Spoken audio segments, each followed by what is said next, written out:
What's up, everybody? This is the Act Man here. Fucking pronouns! Fucking gender ambiguity! Thanks to New World for sponsoring this video. Who was willing to discuss things like men and who cowered away like a pussy. And I'm sorry to Mahler, and yeah, I'm sorry for how things turned out. I have been a fan of Actman for several years now, ever since his Cyberpunk 2077 review. He has done many great reviews and videos, and I personally love his Why Was So Awesome and Gaming Hot Take series. He started as a Halo content creator but later branched out to gaming as a whole. He has critiqued many awful business practices of companies and their histories, and he is most well known for the catchphrase Modern gaming.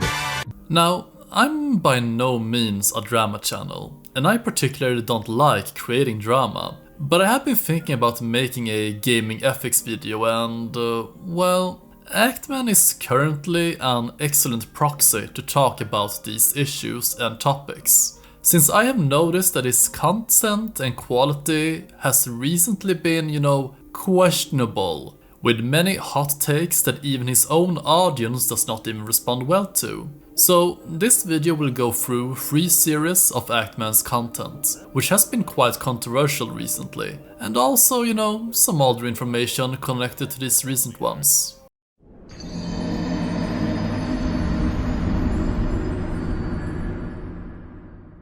Starfield was a massive disappointment for many. It was criticized for being boring, bland, not much invention, and it was just overall a outdated game that should have come out 10 years prior. But there was one debate that would outshine all the other critiques. Fucking pronouns! Fucking gender ambiguity! A YouTuber named Ass, or more well known as Heel vs Babyface, made a rant regarding Starfield's character creator where it forced a player to choose pronouns, and this spread like wildfire, with many people dunking on him and even made him into a Wojak meme. Actman made a video called Starfield Hot Gaming Takes, where he brought up Ass's rant over how stupid it was. You shut the fuck up about it being forced? Can you, just admit that you're wrong about that? They're forcing you to do it. Liar! And you would have a better point of argument here if the game allowed you to skip the pronoun nonsense. Objection! Objection! So what? Do I have a better case now? Good. He has to think people expressing themselves in a way that is not traditional gender normed. He has to think that is a phase and won't exist in the year 2030 something. That's insane.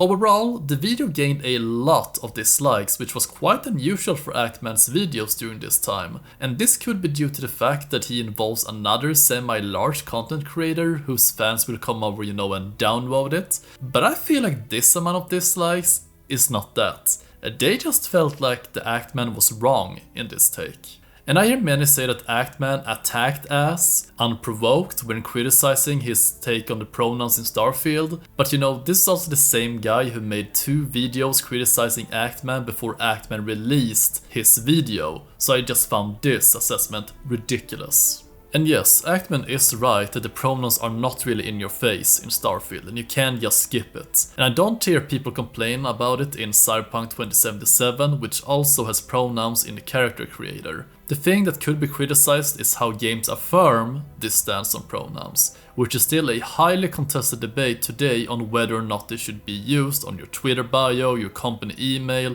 etc, etc. Oh, and Actman really liked this game. And again, that's fine, but any reviewer worth their salt would have seen how mediocre the game actually was, and yeah, let's just say Starfield is not kindly looked upon today, seeing its Steam user reviews.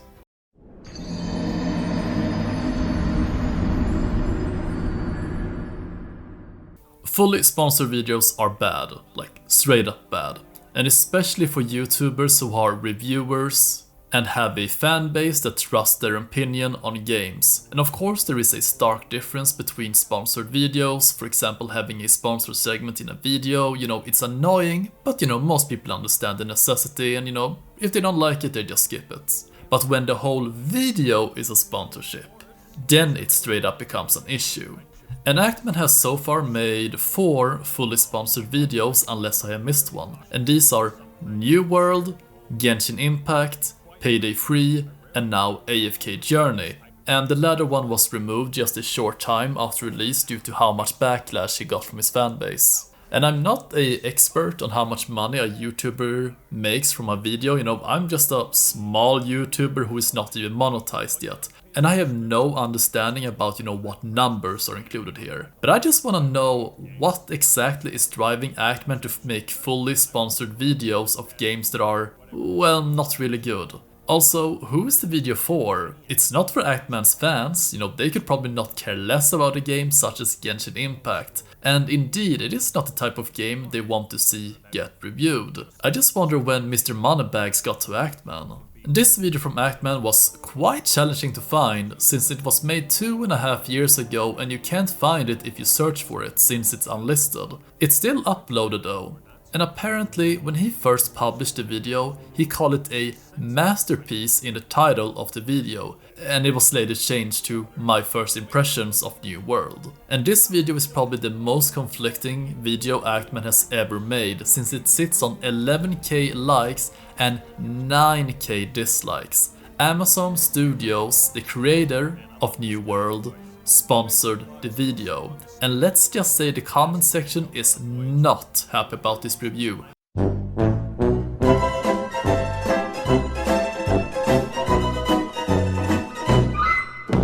And as we know now, New Worlds was an epic failure and it's more or less dead today.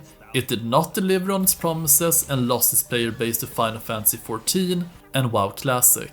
Unfortunately, this is going to be a trend with Actman's videos. But I gotta say, folks, I've been having a blast, and I can't wait to see what else lies around the horizon. And with the potential for future updates that could add new weapons, areas, bosses, etc., there is a great chance New World will stick around for a while.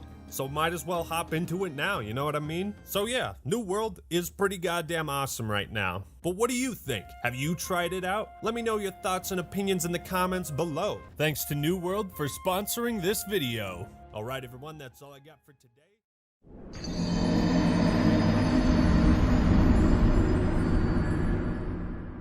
What's up everybody? This is the Clown Man here.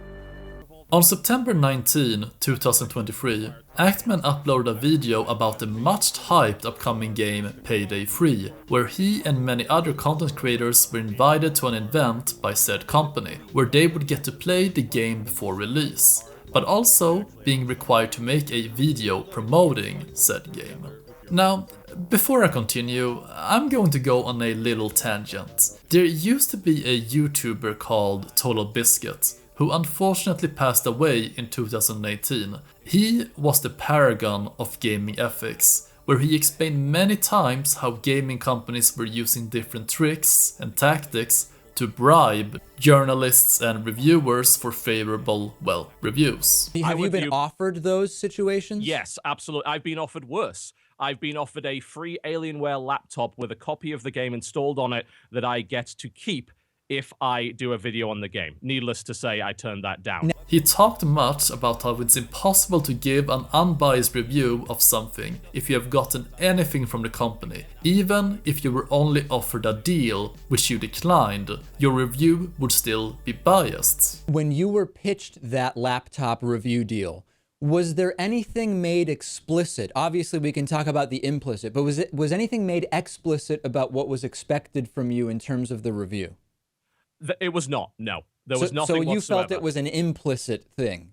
I think anyone being given a $2,500 plus laptop plus a copy of the game is going to feel very colored, and it is, as far as I'm concerned, impossible to create any sort of unbiased. What annoys me more is the fact that they even offered it to me. And this is precisely what we kinda saw during the whole Cyberpunk 2077 fiasco, where a ton of influencers were simping for Cyberpunk up to its release, promising how it would change gaming, and when it was released, it was a mess, and probably one of the biggest letdowns for many in years. Today though, the game is excellent, but it took 3 years to fix it. It's sad that people have forgotten Total Biscuit and what he stood for, but some of us will try to carry on his legacy and his will to make gaming better.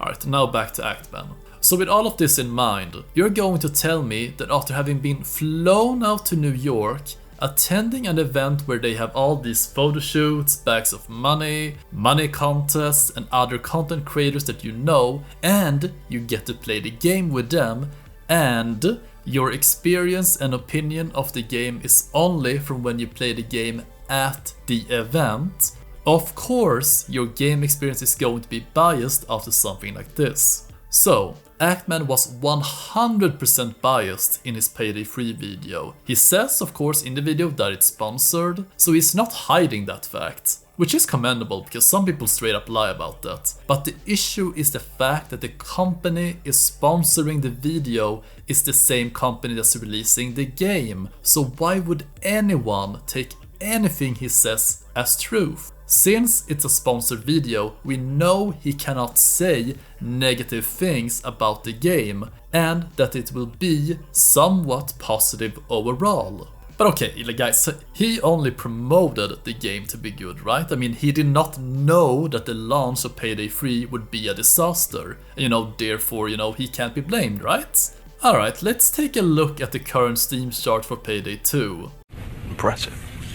Very nice. Now, let's take a look at Payday 3. Oh my goodness! And it does not end there. The actual CEO was fired or let go due to the performance of Payday 3. So the issue was not only the launch of the game, where it was impossible to log in for a few days, it was just a much inferior product compared to its earlier installment. He promoted a lousy game, and the numbers says it all. So what did he do after the game was released and it was revealed that he promoted this said game? Did he make another video about it? Did he make a tweet apologizing? Not really. He responded in the community tab and in the comment section under the video, which is, the community tab is quite hidden for many people unless you actively look for it. And, he writes about how the game was broken on launch and that he can't recommend the game at the moment, until they fix the servers, as he thinks it's still a great game. The silence of not making an apology would come back to haunt him. A few months after the Actman video on Payday 3, a YouTuber named The King Nerd released a video called When YouTubers Promoted a Broken Game, which criticized Actman, Angry Joe, and Big Fry TV, but most of the focus being on Actman. The critique was concise and was based on a lot of evidence, and this is where it should have ended, right? Well, after I clicked on the video again, when it started to blow up, I saw a comment in the comment section from someone, and apparently Actman decided to comment straight up on the video attacking Kinger for trying to expose him or make a video of him. And he later though deleted this comment because many people were calling him out for this.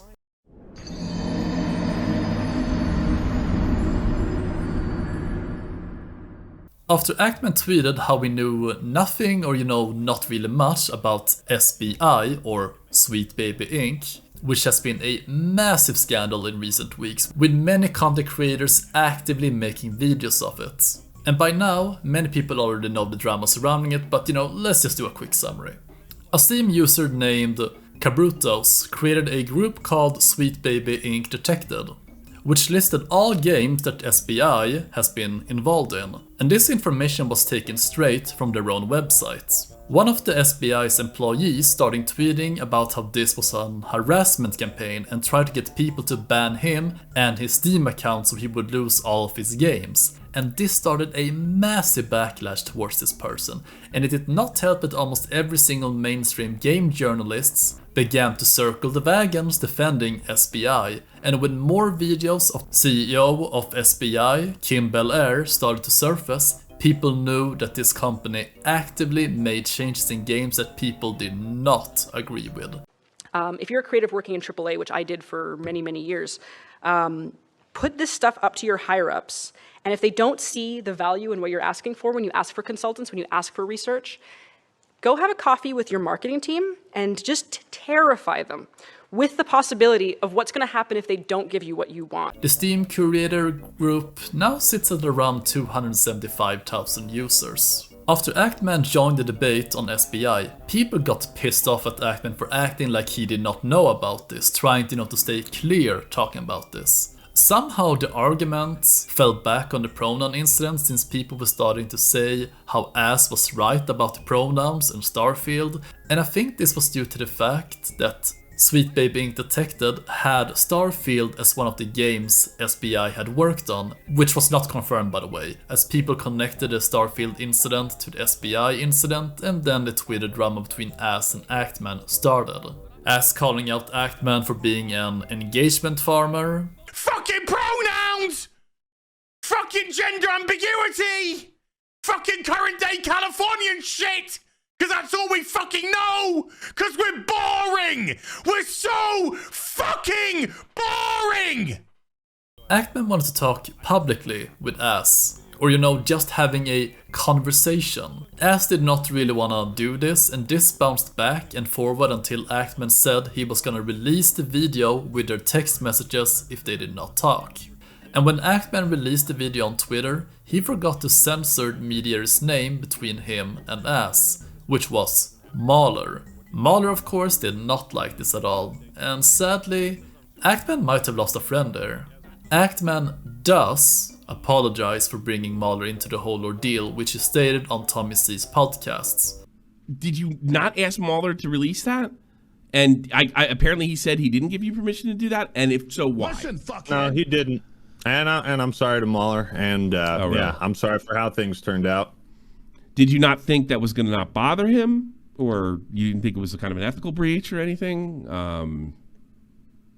I guess I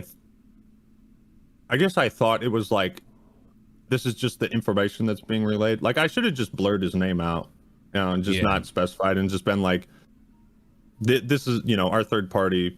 These are the DMs. So I just fucked up. Actman does have a history of doing some things in the heat of the moment. And even if he would have censored Mahler's name, you still don't really leak stuff like this without permission. And in the video, it's revealed through the private DMs that Actman had asked to set up a meeting between him, Ass and Mahler in private, as Ass was not up to the idea of the meeting being public. And this was, back in September of last year. Not what's happening right now. So unfortunately, Ass got sick, so they had to push the day of the meeting, but Actman's video on Starfield hot takes with Ass in it was already done, and since he had worked 35 to 40 hours on it, it had to be published. After the video was published, Ass did not want to have anything to do with Actman anymore, and there would be no meeting. Actman tried to talk with him through Mahler again, really trying to push why he won't speak with him directly. Though by the end, it's a little too much, as he wants it to be put on record who was the man and who was the pussy. And it's quite untasteful. So I wonder why Actman felt forced to leak this private conversation. To prove he's a man and that Ass is a pussy, he refused to talk with him live? What is this, high school? Yeah, I think it's a little bit ironic that the guy who feeds on drama and wokeness in most of his videos is unwilling to have a conversation with Actman. But again, he's not forced to do it. And I don't understand why Actman does not understand this. And as many fans, myself included, wonder what happened to Actman? Why does he feel like he has changed? Well, this is my own theory. There was one incident that I still have not mentioned. 2 years ago, Actman made a video called Elden Ring Hot Takes. And a specific person called Quantum TV made an awful take about how Elden Ring was. The graphics are dog shit. The graphics are dog shit. The graphics are dog shit. And this would be the start of a massive conflict between both. And don't get me wrong, Quantum TV was absolutely in the wrong, calling Actman's mother, making false copyright claims, etc. But during the whole ordeal, Actman lost his main YouTube account, or rather it would become permanently demonetized, meaning he would not be able to make any money from YouTube. And he got a little too hot-headed and started tweeting, to YouTube. And this was later removed after YouTube asked him to. And all of this blew up, and Ackman was trending on Twitter for several days with almost every big influencer coming to stand up for him. He eventually got his channel back a few days later. But I think after having lost it all, having all of these different people who protected Ackman have their eyes on him now, he started to play it a lot more safe. And trying to not have any more controversial takes. But also that after his channel was fully demonetized, he might have felt that he needed to make as much money as he could in a short period of time, as he knew the feeling of, losing the channel, and it was a massive wake-up call that he could quickly lose it, or monetization if he says or does something wrong or controversial. Again, there is no objective evidence as to why Ackman has changed so much. And who knows, maybe it's just troller's remorse, beats me. There is a trend where YouTubers who become big starts to lose touch with their audience and change what made them great in the first place. And the sheer irony that Ackman calls out companies for being greedy, be it with microtransactions, DLCs or season passes, but is willing to create fully sponsored videos from gaming companies strikes me as sheer hypocrisy and makes me wonder how he justifies it. Do I dislike Ackman? No, I still like many aspects of him. He makes great videos and I will always be a fan of him. But I do believe he needs to be critiqued for his recent actions. And I hope Ackman will return to be the Chad gamer for whom his audience remembers him. And I recommend that he looks back on why he started YouTube and what his fans and audience, want. And I also implore Ackman to look up some of Total Biscuit's old videos on sponsorship and ethics in gaming. And I will end this video with some words from Ackman himself. What's up, everybody? This is the Ackman here. I want to thank you guys for giving me over 100, 200, 300, and 400 subscribers. Jeez, the growth of my channel has just been incredible over this last week and a half. And it makes me feel really good that so many people like my content. Thank you guys. I really appreciate it. This is the Ackman signing out. Peace.